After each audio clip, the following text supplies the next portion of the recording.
Dr. Elena Vasquez pressed her palm against the reinforced viewport, watching the chaos unfold in the containment bay below.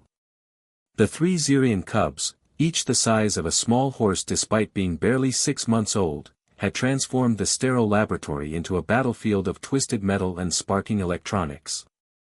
"They're protecting her," whispered Marcus Torres, the xenobiology technician whose hands trembled as he adjusted the surveillance feed. "Look at their positioning." The cubs had formed a perfect defensive triangle around the unconscious form of Dr. Rebecca Walsh, their obsidian carapaces gleaming under the emergency lighting. Their 6 limbs, each ending in retractable carbon fiber claws, scraped against the titanium floor as they maintained their vigilant stance. The largest cub, Alpha 7 according to their designation system, emitted a low-frequency rumble that made the observation deck's windows vibrate. "Impossible," muttered Director Harrison, his military bearing evident even in his white lab coat. "These creatures don't form emotional attachments. Our psychological profiles clearly indicate." His words were cut short as the security team's second attempt began. 8 personnel in full exosuits approached the cubs with neural dampening rods, their movements coordinated through tactical comlinks. The first officer barely activated his weapon before Alpha 7 lunged, its powerful hindlimbs launching it 15 feet through the air. The exosuit crumpled like paper under claws designed by millions of years of evolution to pierce the hide of creatures far tougher than human technology. Beta 3 and Gamma 5 moved in perfect synchronization, their attacks calculated and precise. They didn't kill, Elena noticed that crucial detail. Despite their predatory nature, despite the lethal efficiency coded into their DNA, they used just enough force to disable the threat.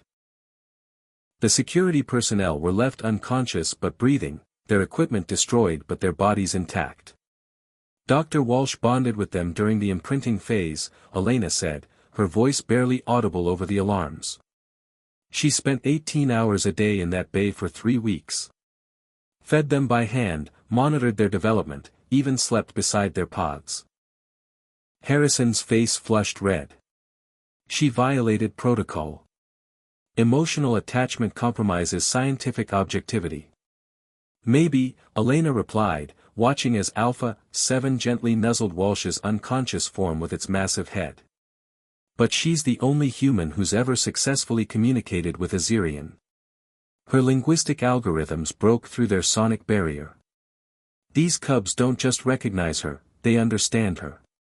The containment bay's blast doors began to cycle shut, massive steel barriers designed to contain creatures capable of tearing through spaceship hulls. The cubs' response was immediate and devastating. Working together, they focused their combined strength on a single point. Their claws, operating at frequencies that made the metal sing, found the microscopic stress fractures in the blast door's construction. The barriers lasted 47 seconds. "Evacuate the facility," Harrison ordered, his voice tight with controlled panic. "Initiate the Omega Protocol." "Wait," Elena grabbed his arm. "Look at the biometric readings."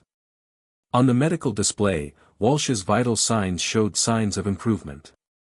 Her brain activity increased, neural pathways firing in patterns consistent with emerging consciousness. As if responding to some signal invisible to human senses, the cubs' aggressive postures softened. They arranged themselves around her like living guardians, their earlier violence replaced by an almost tender vigilance. Walsh's eyes fluttered open. She raised one trembling hand, and Alpha 7 immediately lowered its great head to meet her palm. The deep rumbling that emerged from its throat wasn't a threat, it was a greeting, complex and layered with meaning that human science had only begun to decipher. "The cubs aren't just protecting her," Elena whispered, understanding flooding through her. "They're trying to wake her up. They need her conscious to communicate." In the containment bay below, Rebecca Walsh sat up slowly, surrounded by her impossible family of alien predators who had chosen love over instinct, defying every law of xenobiology ever written.